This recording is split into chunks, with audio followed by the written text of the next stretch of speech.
أعوذ بالله من الشيطان الرجيم. بسم الله الرحمن الرحيم.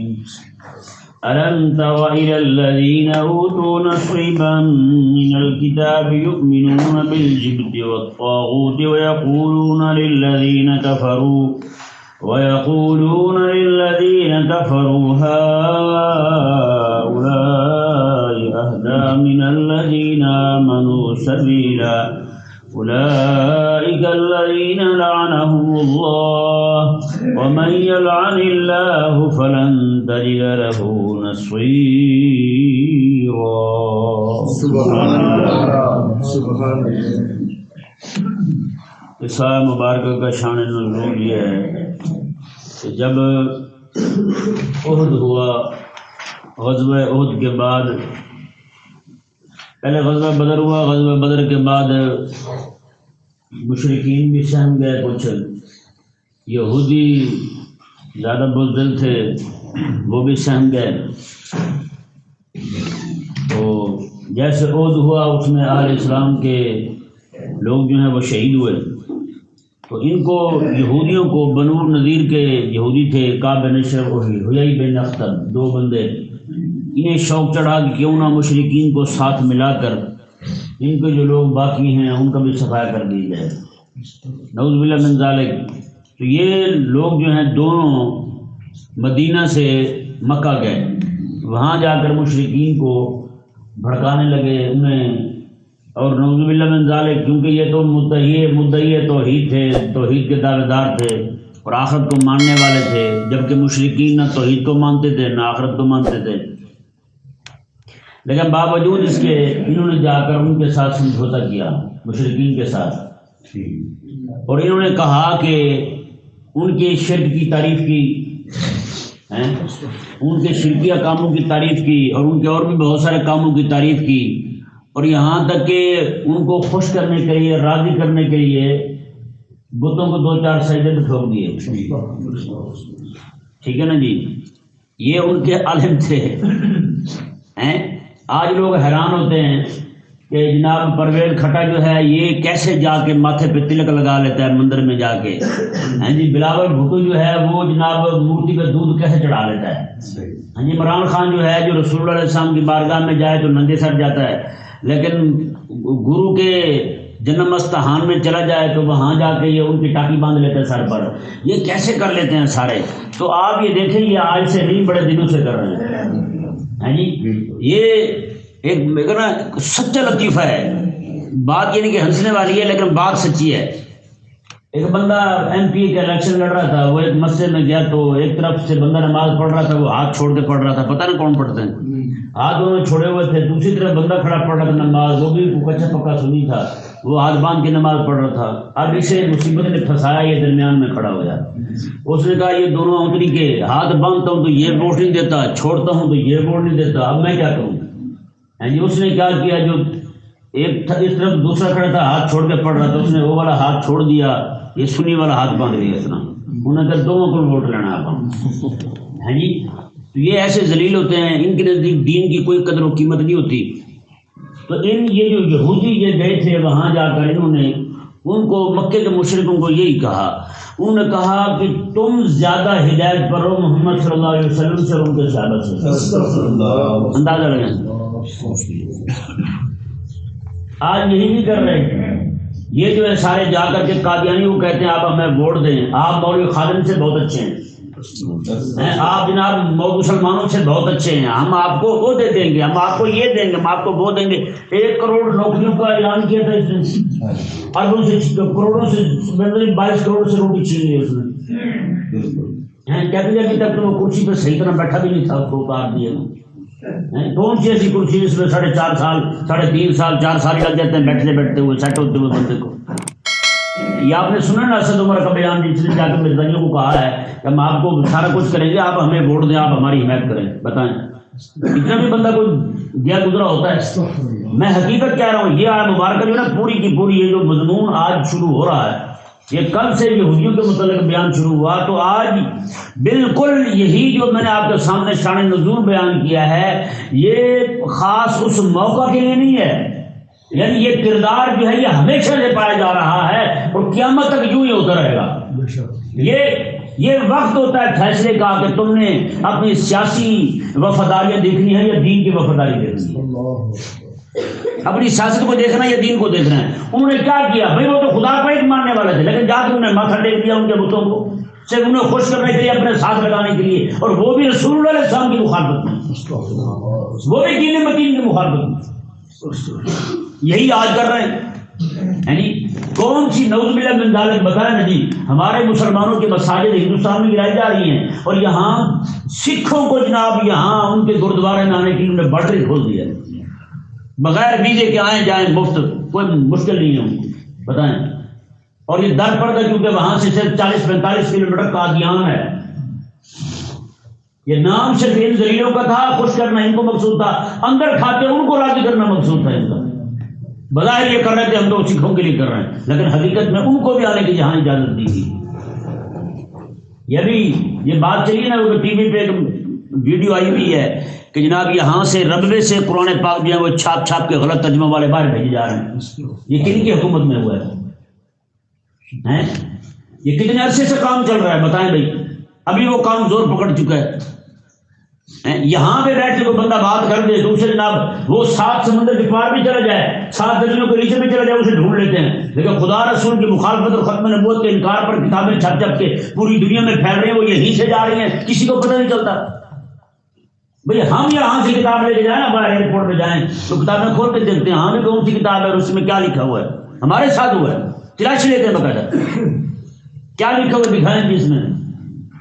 وہ کتابیں چیک کرتے ہیں باقاعدہ، کس چیز کی کتابیں، پورا پوچھتے ہیں، پوچھنے کے بعد پھر جانے دیتے ہیں.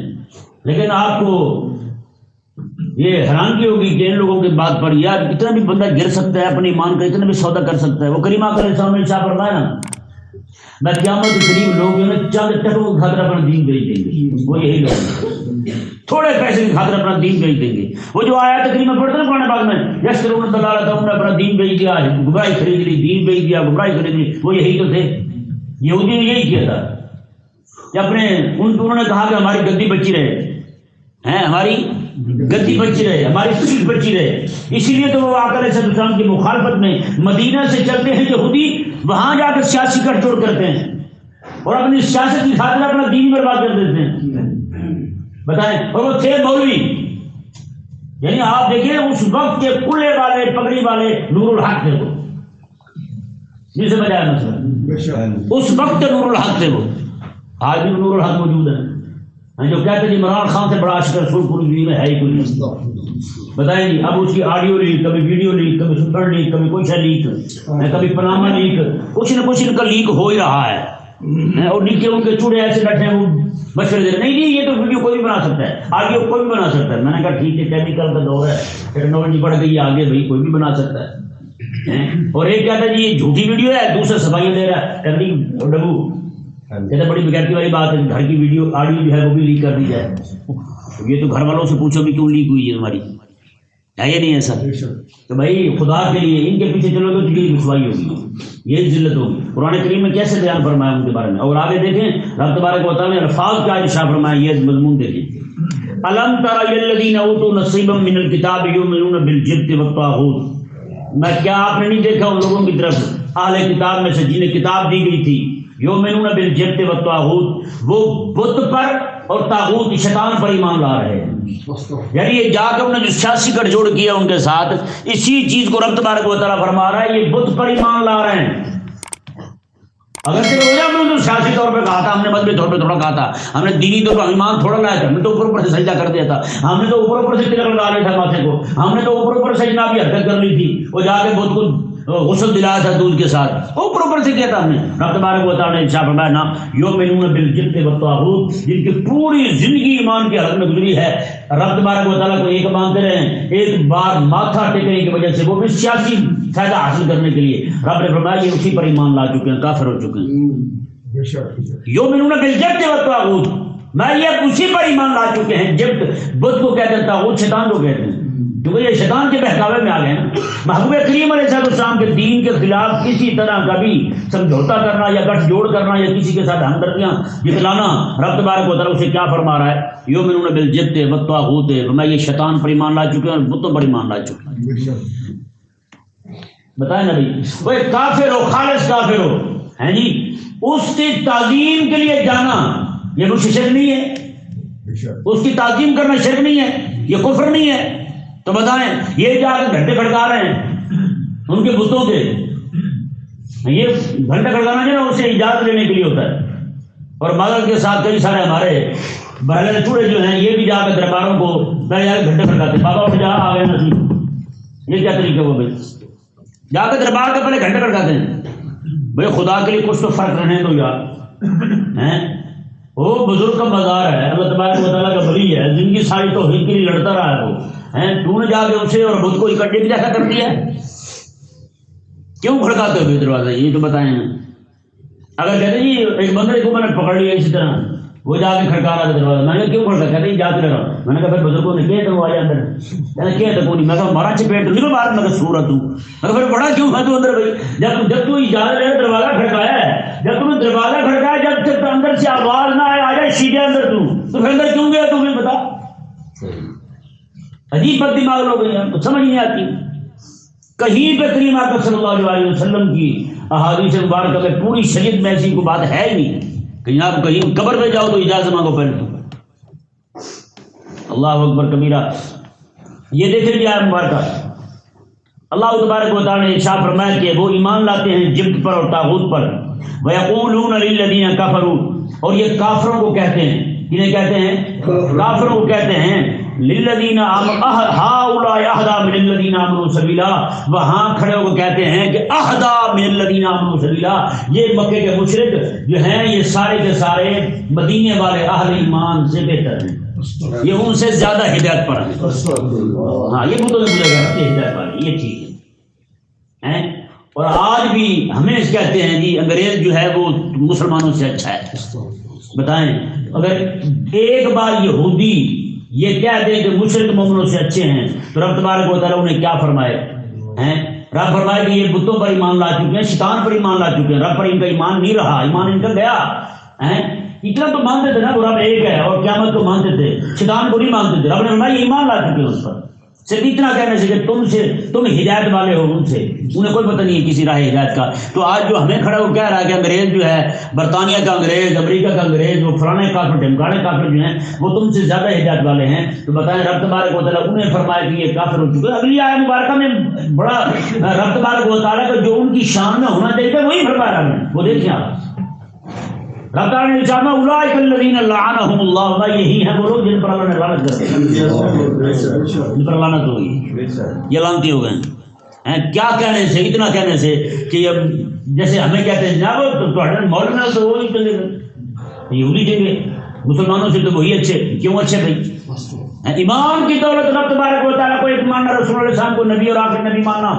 میں کہتا ہوں قسم خدا کی پوری دنیا کی نعمتیں ساری ایک طرف، یہ ایمان کی دولت ایک طرف.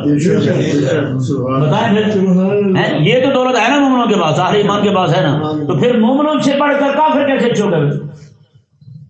رب تبارک و تعالیٰ اسی بات پر انہیں فرمایا. میں اس لیے ذہن میں رہے یہ یہودیانہ سوچ ہے، یہ یہودیوں والی سوچ ہے. مومنوں سے کسی کافر کو اچھا کہنا، مومنوں سے کافر کو ہدایت والا کہنا ہے جی. رب تبارک و تعالیٰ نے ارشاد فرمایا اولئک الذین لعنهم اللہ، یہی ہے وہ لوگ جن پر اللہ نے لعنت کر دی. یہ ذہن میں رہے. کچھ مسائل میں آپ کے سامنے رکھنا چاہتا ہوں لعنت کے متعلق، کہ لعنت کرنا نا کسی پر یہ بہت بڑی ذمہ داری والی بات ہے. کسی پر لعنت کرنا، کسی پر لعنت کرنا یہ بہت بڑی ذمہ داری والی بات ہے، کہ کسی ایسے بندے پر لعنت کرنا جس کا کفر پر مرنا قطعی ہو، اس پر لعنت کرنا جائز ہے. جس کا کفر پر مرنا قطعی ہو، یقینی ہو، اور یقینی بات سوائے وحی کے اور ہو ہی نہیں سکتی. سمجھایا مسئلہ؟ ابو جہل مر گیا، بڑا مر گیا، ان کا کفر پر مرنا کیا ہے؟ قطعی ہے، یقینی ہے، کیونکہ وحی کے ذریعے ہمیں معلوم ہو چکا ہے یہ کفر پر مرے.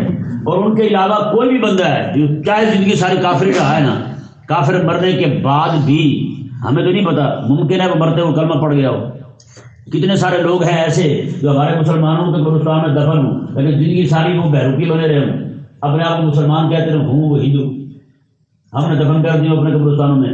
اور کتنے سارے وہ لوگ ہیں جو بیچارے مسلمان ہوں رہے ہندو میں ہوں، ہیں جی، تم ہندوؤں نے اپنا ابا سمجھ کے انہیں جلا دیا ہو، کیا مطلب ہے؟ ان کے کھاتے سے نکل کے بہت سارے لوگ ہماری طرف آئیں گے اور ہماری طرف سے نکل کے کئی سارے لوگ ان کی طرف جائیں گے۔ یہ کیا مطلب والے دن میں کھڑے ہونے فیصلے ہونے تقسیم تو کیا مطلب والے دن ہوگی نا۔ تو اس لیے کسی بھی بندے پر جو ہمارے سامنے چاہے وہ کافری رہا ہے مر گیا ہے اس پر بھی لعنت کرنا جائز نہیں ہے جب تک کہ اس کا کفر پر مرنا قطعی نہ ہو۔ وہ واحد کے ذریعے معلوم ہو سکتا ہے اور واحد کا آنا بند ہو گیا، نہیں سمجھ آیا مسئلہ۔ ایک بزرگ تھے ان کے پاس ایک بندہ کیا کہنے لگا یزید پر لعنت کرنا کیسا ہے؟ انہوں نے کہا جب تو مر جائے نا قبر میں چلا جائے پھر کرنا جائز ہے، پھر تو لعنت کرنا۔ وہ کیسے جی مرنے کے بعد پھر میں کیونکہ مرنے کے بعد جب تو قبر میں چلا جائے گا نا پھر تجھے یقین ہو جائے گا کہ اب میں ایمان پہ آ گیا ہوں تو اب میں اس پر لعنت کر سکتا ہوں میں، کیونکہ ممکن ہے کہ دنیا میں تو اس سے بھی بڑا لعنتی ہو، تو اس سے بھی زیادہ گندے کام کر رہا ہو۔ اب بتائیں نا یزید تو لعنتی ہے، یزید پر تو ٹھیک ہے لعنت جائز ہے، تو جو بندہ سید زادیوں کے ڈانس دیکھ رہا ہے وہ کون ہے؟ جو سید زادیوں کی فلمیں دیکھ رہا ہے وہ کون ہے؟ جو سید زادیوں کو پروموٹ کر رہے ہیں ان کو نہ بے لباس کر کے نہ سر عام لا رہے ہیں وہ کون ہے؟ نہیں سمجھ آیا مسئلہ؟ یزید سے بڑے لعنتی ہیں یا نہیں؟ نعوذ باللہ من ذالک۔ یار یزید تو چلو ٹھہرا لعنتی، یہ بتاؤ نا یہ کون ہے پھر؟ یہ عاشق رسول بھی ہو، سید زادیوں کے بے لباس ڈرامے بھی دیکھے فلمیں بھی دیکھے پھر بھی عاشق رسول ہو، تو بھائی میں تو یزید سے بڑا لعنتی سمجھتا ہوں ان کو، یزید سے بڑا بے غیرت سمجھتا ہوں ان کو۔ یہ سچی پکی بات کہہ رہا ہوں آپ۔ اب بتائیں نا کتنے لوگ ہیں جو ڈرامے دیکھتے ہیں فلمیں دیکھتے ہیں، فلانی سید فلانی سیدہ فلانی سیدہ، اور ان کے ڈرامے دیکھ رہے ہیں۔ ہاں جی ہے یا نہیں ہے؟ تو اسی لیے پھر لعنت بندے کو دیکھ کے کرنی چاہیے۔ ممکن ہے جب جائے قبر میں اور پتہ چلے جناب یہ یزید سے بڑا لعنتی ہے، یہ یزید سے بڑا لعنتی نکلے حضرت صاحب جو ہے، تو پھر آج کی دنیا میں تم کرتے پھرتے ہو جناب فلانا لعنتی فلانا لعنتی، تو پھر کیا بنے گا تمہارا؟ ایک دو مسئلے اور ذہن میں رہیں۔ حدیث پاک کریمہ کا صلی اللہ علیہ وسلم نے ارشاد فرمایا کہ کوئی بھی بندہ کسی کو یہ نہ کہے کہ تیری بخشش نہیں ہوگی، تیری بخشش ہے اہل ایمان جو ہے نا جس کے پاس ایمان کی دولت ہے اس کی بخشش ہوگی۔ کریمہ کا علیہ السلام نے ارشاد فرمایا کہ دو بھائی تھے بنی اسرائیل میں، ایک صوفی تھا ظاہر خشک اور ایک جو تھا وہ گناہ گار تھا۔ وہ گناہ گار جب بھی گناہ میں مبتلا ہوتا تو صوفی اسے توت کار کرتا لعنت طعنت کرتا، وہ ہر بار یہی کہتا ہے کہ مذنب یار میں گناہ گار بندہ ہوں، بس دعا کی کر اللہ تعالیٰ مجھے بچنے کی توفیق دے۔ اس میں طرح کی عاجزی تھی گناہ گار میں، اور وہ جو تھا نیکوکار جو چار قسمیاں پھیر لیتا تھا اس کے اندر ذرا تکبر تھا، نیکی کے غرور تھا، نیکی کے گھمنڈ تھا۔ تو ایک دن جو ہے نا وہ اس نے پھر دیکھا وہ گناہ میں مبتلا ہے تو اس نے کہا اوے اللہ تعالیٰ تجھے نہیں بخشے گا کبھی بھی۔ اسی وقت دونوں فوت ہو گئے، دونوں اللہ تعالیٰ کی بارگاہ میں حاضر ہوئے۔ اللہ تبارک و تعالیٰ نے اس گناہ گار کو فرمایا میں تیری عاجزی کی وجہ سے تیری بخشش ہوتی ہے، جا جنت کا دروازہ کھلا داخل ہوتا۔ اور جو نیکوکار تھا جس نے کہا کہ تیری بخشش نہیں ہوگی، اللہ تبارک و تعالیٰ نے اسے فرمایا میری رحمت پہ تو پابندی لگانے والا کون ہوتا ہے؟ میری رحمت پہ ناکے لگانے والا تو کون ہوتا ہے؟ تجھے کس سے تھاندار بنا دیا کہ میری رحمت پہ ناکے لگاتا رہے پابندی لگاتا رہے، یہ نہیں گزر سکتا وہ گزر سکتا یہ نہیں گزر سکتا وہ نہیں گزر سکتا، کون ہوتا ہے تم؟ اللہ تبارک و تعالیٰ نے اس کو فرمایا سے تصویر کر جہنم ڈال۔ بتائیں بھائی آج تک مولوی کے منہ سے بھی سنا یار یہ رسول اللہ صلی اللہ علیہ وسلم کے غلام امت میں جنت نہیں جائے گی، کبھی سنا ہے؟ لیکن عوام تو منہ پہ کہتی ہے مولوی جنت جائے گا، عوام تو منہ پہ کہتی ہے ہمیں مولوی سے تو نہیں جانا جا سکتا، میں یار تمہیں کنے پلاٹ کٹائے لیا نہیں بن دے وہ سنو اللہ اکبر کبیرہ۔ دوسرا کریمہ کا صلی اللہ علیہ وسلم نے ارشاد فرمایا کہ کوئی بھی بندہ کسی کو یہ نہ کہے کہ اللہ کی قسم تیری بخشش نہیں ہوگی، حضور فرماتے ہیں پھر اس کی بخشش نہیں ہوگی، اس کی بخشش نہیں ہوگی۔ یہ لعنت کا جو معاملہ ہے نا، جیسے حدیث پاک کریمہ کا صلی اللہ علیہ وسلم نے عید والے دن خطبہ دیا، عید والے دن حضور نے خطبہ ارشاد فرمایا، خطبے کے اندر آ کر صلی اللہ علیہ وسلم نے پھر جمعے